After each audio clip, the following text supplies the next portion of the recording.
Ya Allah, masih pantaskah aku masuk di rumahmu ini?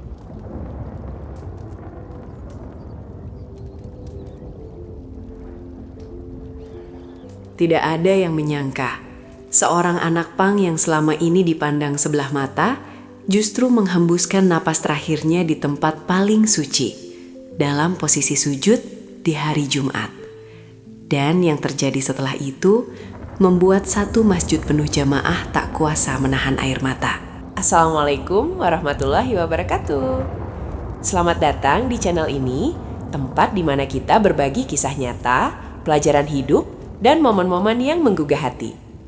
Sebelum kita mulai, jangan lupa dukung channel ini dengan like, subscribe, dan share agar lebih banyak orang bisa mengambil hikmah dari cerita-cerita yang kami bagikan. Di sudut kota kecil yang hiruk-pikuk, di antara deru kendaraan dan debu jalanan yang tak pernah benar-benar hilang, ada satu sosok yang hampir selalu terlihat, namun jarang benar-benar diperhatikan sebagai manusia. Ia dikenal sebagai anak pang.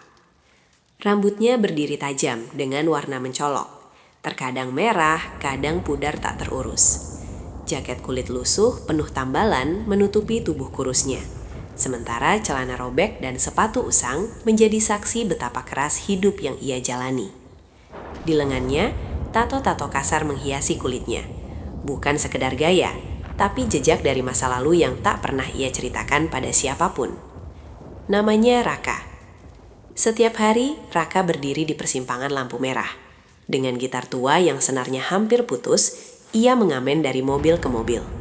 Suaranya serak tapi penuh perasaan. Namun, tak banyak yang benar-benar mendengar. Sebagian pengendara hanya menutup kaca mobil rapat-rapat. Ada yang berpaling, ada pula yang mengernyit jijik. Bahkan tak jarang, tatapan sinis dan bisikan merendahkan mengiringi langkahnya.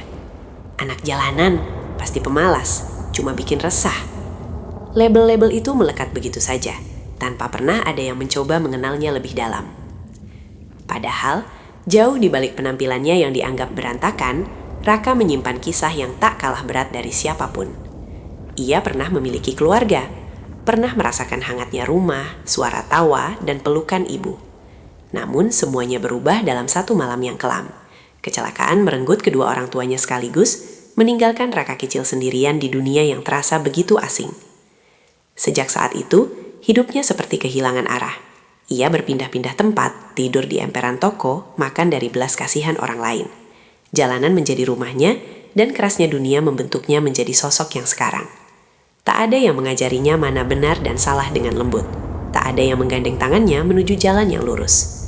Yang ada hanyalah bertahan, hari demi hari.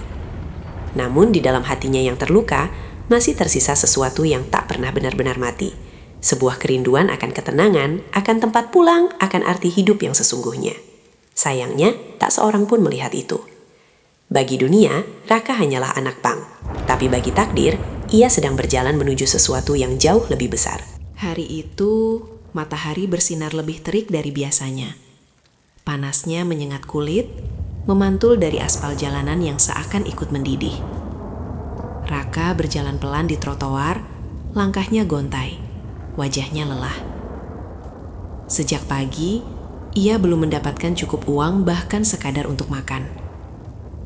Gitar tuanya tergantung di bahu, namun hari itu ia tak berniat mengamen. Entah kenapa, ada rasa kosong yang berbeda dari biasanya. Bukan hanya lapar, tapi seperti ada sesuatu yang hilang, sesuatu yang tak bisa ia jelaskan. Ia berhenti di bawah bayangan pohon kecil, mencoba mengatur napas. Keringat membasahi wajahnya, dan untuk sesaat ia menatap langit. Kosong. Namun tiba-tiba, suara adzan berkumandang. Allahu Akbar, Allahu Akbar. Suara itu menggema lembut, tapi terasa menembus sesuatu yang dalam di dalam hatinya. Raka terdiam. Matanya mencari sumber suara itu, hingga akhirnya ia melihat sebuah masjid tak jauh dari tempatnya berdiri. Masjid itu tampak sederhana, tapi bersih dan tenang. Orang-orang mulai berdatangan, mengenakan pakaian rapi, berjalan dengan langkah pasti menuju pintu masuk. Raka menelan ludah. Langkahnya terhenti. Ia berdiri cukup lama di sana, seolah ada dua suara dalam dirinya yang saling bertarung. Satu mengatakan ia tak pantas masuk, yang lain mendorongnya mendekat. Ia melihat penampilannya sendiri, baju kusam, rambut acak-acakan, sandal jepit yang hampir putus. Masjid itu bukan untuk orang seperti aku, gumamnya pelang. Namun suara azan itu terus bergema, seperti memanggil, bukan menghakimi. Perlahan, sangat perlahan, Raka melangkah mendekat. Setiap langkah terasa berat. Jantungnya berdetak lebih cepat dari biasanya. Ia bisa merasakan tatapan orang-orang yang melintas. Heran, curiga, bahkan ada yang terang-terangan menunjukkan ketidaknyamanan. Beberapa jamaah berbisik pelan saat ia melewati gerbang. Ngapain dia kesini? Yakin mau sholat? Raka mendengarnya. Jelas. Tapi untuk pertama kalinya, ia tidak pergi. Ia justru berhenti di tempat wudhu.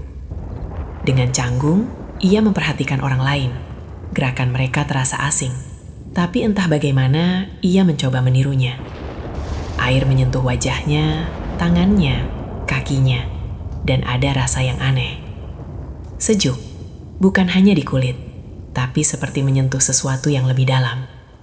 Setelah itu, ia berdiri sebentar, menatap pintu masjid, ragu, takut, namun juga berharap. Akhirnya dengan napas yang berat, Raka melangkah masuk. Suasana di dalam masjid terasa berbeda. Tenang, damai, kontras dengan dunia keras yang biasa ia jalani. Ia tidak berani ke depan. Ia memilih berjalan pelan menuju saf paling belakang. Duduk sebentar, menunduk, mencoba menenangkan dirinya. Untuk pertama kalinya setelah sekian lama, Raka merasa seperti berada di tempat yang seharusnya. Dan tanpa ia sadari, langkah kecilnya hari itu bukan langkah biasa. Itu adalah awal dari sebuah perjalanan yang tak akan pernah kembali sama. Iqomah mulai dikumandangkan. Suara itu membuat seluruh jamaah berdiri, merapatkan saf, bersiap menghadap Sang Pencipta. Raka ikut berdiri, meski gerakannya terlihat kaku dan penuh keraguan. Ia melirik kanan dan kiri, mencoba menyesuaikan diri dengan orang-orang di sekitarnya. Dadanya terasa sesak, bukan karena lelah, tapi karena perasaan yang tak pernah ia rasakan sebelumnya. Campuran antara takut, harap, dan sesuatu yang hangat yang perlahan memenuhi hatinya. Imam mulai takbir. Allahu Akbar. Raka mengikuti. Tangannya terangkat sedikit terlambat, tapi ia tetap berusaha. Setiap gerakan ia tiru dengan hati-hati. Rukuk, ia membungkuk. I'tidal, ia berdiri kembali. Semua terasa asing, namun anehnya juga menenangkan. Untuk pertama kalinya dalam hidupnya, ia benar-benar diam. Tak ada suara klakson, tak ada teriakan jalanan, tak ada hinaan, hanya ketenangan. Saat imam membaca ayat-ayat suci, Raka tidak memahami sepenuhnya arti kata-kata itu. Tapi entah kenapa, hatinya bergetar, matanya mulai berkaca-kaca. Seperti ada sesuatu yang selama ini terkunci, perlahan terbuka. Hingga akhirnya, gerakan itu tiba, sujud. Semua jamaah menundukkan diri, meletakkan dahi ke lantai.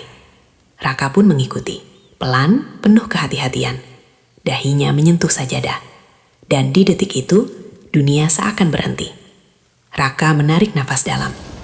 Dalam posisi yang paling rendah di hadapan Tuhan, justru untuk pertama kalinya ia merasa begitu dekat. Tak ada yang ia ucapkan dengan suara, tapi di dalam hatinya ada bisikan yang begitu jujur. Permintaan maaf, penyesalan, dan harapan yang sederhana untuk diterima. Air matanya jatuh, membasahi sajadah. Ia tidak tahu bagaimana cara berdoa yang benar. Tidak hafal kalimat-kalimat indah seperti orang lain. Tapi hatinya berbicara. Dan mungkin itu lebih dari cukup. Beberapa detik berlalu. Lalu lebih lama. Namun Raka tidak bangkit. Jemaah di sebelahnya mulai menyadari ada yang berbeda. Saat semua orang sudah duduk di antara dua sujud, tubuh Raka masih dalam posisi sujud, tak bergerak sedikit pun. Awalnya mereka mengira ia terlalu khusyuk. Namun waktu terasa semakin lama. Seorang pria di sampingnya perlahan menyentuh bahu Raka. "Mas," bisiknya pelan. Tak ada respons. Sentuhan itu berubah menjadi sedikit guncangan. Tubuh Raka terasa lemas, tak bergerak. Jamaah mulai panik. Beberapa orang mencoba membantu, sementara imam berusaha menenangkan suasana. Sholat sempat terhenti. Raka dibaringkan perlahan. Dan saat itu, semua orang terdiam. Wajahnya terlihat begitu tenang. Tak ada rasa sakit, tak ada ketegangan. Seolah-olah ia hanya sedang tidur. Namun kenyataannya, Raka telah pergi. Pergi di tempat yang tak pernah ia bayangkan sebelumnya. Pergi dalam posisi yang bahkan orang-orang soleh pun berharap mendapatkannya. Sujud di hadapan Tuhan. Dan di detik itu, suasana masjid berubah. Dari yang semula hening, menjadi penuh dengan rasa yang tak bisa dijelaskan. Antara haru dan kehilangan. Tak ada yang menyangka bahwa pemuda yang masuk dengan penuh keraguan itu justru menemukan akhir hidupnya dalam kepasrahan yang begitu indah. Suasana masjid yang tadinya khusyuk mendadak berubah menjadi penuh kepanikan dan kebingungan. Beberapa jamaah berkumpul mengelilingi tubuh Raka yang terbujur lemah di atas sajadah. Ada yang berusaha memeriksa denyut nadinya, ada pula yang bergegas memanggil bantuan. "Cepat, panggil petugas medis!" teriak seseorang dengan suara gemetar. Namun di tengah kegaduhan itu, ada keheningan yang perlahan menyelimuti. Seolah semua orang mulai menyadari bahwa sesuatu yang tak biasa sedang terjadi. Beberapa menit kemudian, seorang tenaga medis yang kebetulan berada di antara jamaah maju ke depan. Ia berjongkok di samping Raka, memeriksa napas dan denyut jantungnya dengan serius. Semua orang menunggu. Hening. Tak ada suara selain detak jantung mereka sendiri yang terasa semakin keras. Lalu, pria itu menarik napas panjang dan menggeleng pelan. Innalillahi wa inna ilaihi roji'un. Kalimat itu jatuh seperti petir di siang bolong. Raka dinyatakan telah meninggal dunia. Beberapa jamaah langsung menutup wajah mereka menahan tangis. Ada yang beristighfar berulang kali, ada pula yang hanya terdiam, tak percaya dengan apa yang baru saja mereka saksikan. Namun yang membuat suasana semakin menggetarkan adalah wajah Raka. Tak ada tanda kesakitan, tak ada ekspresi takut. Wajahnya terlihat begitu damai, bahkan sedikit tersenyum. Seolah semua beban hidup yang selama ini ia pikul telah benar-benar dilepaskan. Seorang pria paruh baya yang sejak tadi memperhatikan perlahan berbisik. Subhanallah, seperti orang yang benar-benar tenang. Perkataan itu membuat beberapa orang menunduk. Hati mereka mulai bergetar. Salah satu pengurus masjid kemudian membantu merapikan tubuh Raka. Saat itu tanpa sengaja, tangannya menyentuh saku jaket lusuh yang dikenakan pemuda itu. Ada sesuatu di dalamnya. Sebuah kertas kecil. Terlipat rapi, namun terlihat sudah lama disimpan. Dengan hati-hati, kertas itu dibuka. Tulisan di dalamnya sederhana. Hurufnya tidak rapi, seakan ditulis dengan tangan yang gemetar. Namun setiap kata terasa begitu dalam. Ya Allah, kalau Engkau masih mau menerima aku, izinkan aku pulang dalam keadaan sujud kepadamu. Seketika, masjid yang tadi dipenuhi bisikan dan kegaduhan berubah menjadi lautan tangis. Seorang jamaah tak kuasa menahan air matanya, menutup wajahnya dengan kedua tangan. Yang lain terisak pelan, merasa dadanya sesak. Imam masjid yang membaca tulisan itu terdiam cukup lama. Bibirnya bergetar, matanya memerah. Dia memohon seperti ini, ucapnya lirih. Tak ada lagi yang bisa berkata-kata. Semua orang yang sebelumnya memandang Raka dengan curiga, bahkan mungkin merendahkannya, kini merasa kecil.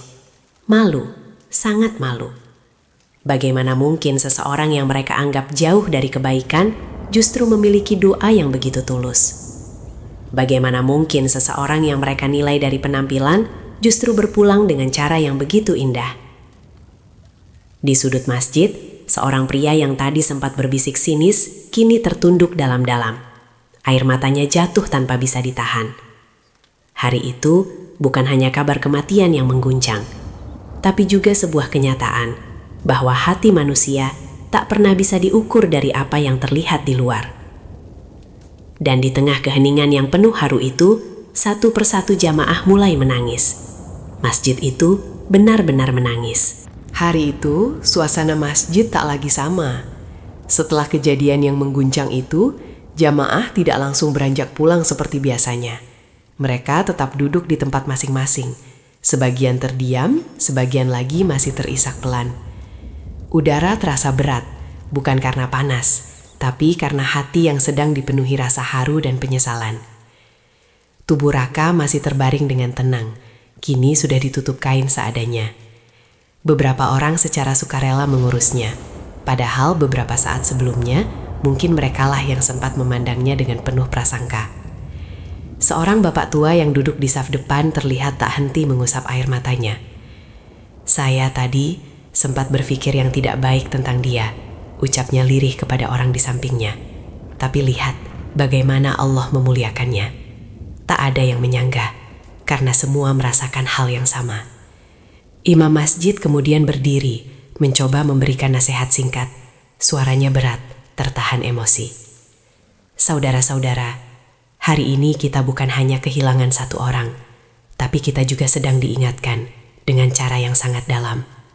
Beliau berhenti sejenak, menatap seluruh jamaah. Kita sering merasa lebih baik dari orang lain, hanya karena apa yang terlihat, tapi Allah melihat hati. Kalimat itu menghantam banyak hati sekaligus. Beberapa jamaah menunduk semakin dalam. Ada yang memejamkan mata, seolah menyesali pikiran dan sikap mereka sebelumnya. Di luar masjid, kabar tentang Raka mulai menyebar. Orang-orang yang mengenalnya sebagai anak jalanan mulai berdatangan. Teman-temannya sesama pengamen, anak-anak pang lainnya, datang dengan wajah bingung dan tak percaya. Serius? Raka meninggal di dalam masjid? Tanya salah satu dari mereka. Iya, lagi sholat, jawab yang lain pelan. Mereka terdiam. Tak ada tawa, tak ada candaan seperti biasanya. Hanya tatapan kosong. Dan perlahan, mata yang mulai berkaca-kaca. Salah satu dari mereka maju mendekat, melihat tubuh Raka dari kejauhan. Bibirnya bergetar. Dia selalu bilang pengen berubah, bisiknya. Kata-kata itu didengar oleh beberapa jamaah, dan lagi-lagi hati mereka tersentuh. Ternyata keinginan itu memang ada, keinginan untuk menjadi lebih baik, keinginan untuk kembali. Hanya saja, mungkin Raka tidak pernah menemukan jalan yang tepat.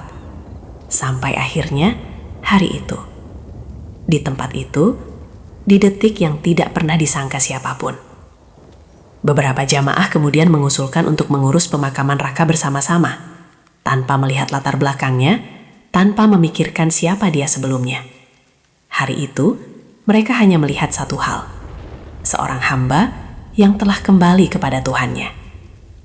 Dan ketika jenazah Raka akhirnya dibawa keluar dari masjid, suasana kembali hening. Namun kali ini bukan hening yang kosong, melainkan hening yang penuh makna.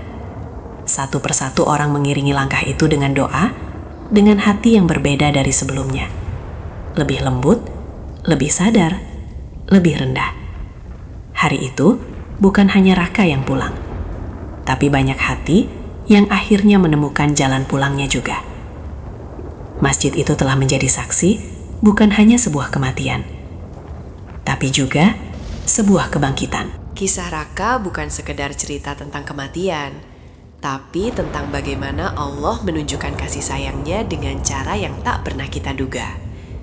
Dari seorang yang dipandang rendah, menjadi seseorang yang dimuliakan di akhir hidupnya. Dari langkah yang penuh keraguan, berakhir pada sujud yang penuh kepasrahan.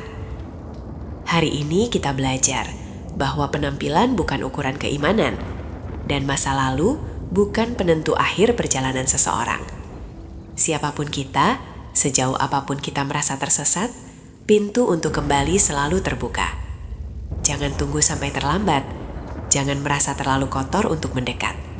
Karena bisa jadi, satu langkah kecil menuju kebaikan adalah langkah yang mengubah segalanya. Terima kasih sudah menyimak cerita ini sampai akhir. Jika kisah ini menyentuh hati kalian, jangan lupa like, subscribe, dan share, agar lebih banyak orang bisa mengambil pelajaran darinya. Sampai jumpa di video berikutnya. Wassalamualaikum warahmatullahi wabarakatuh.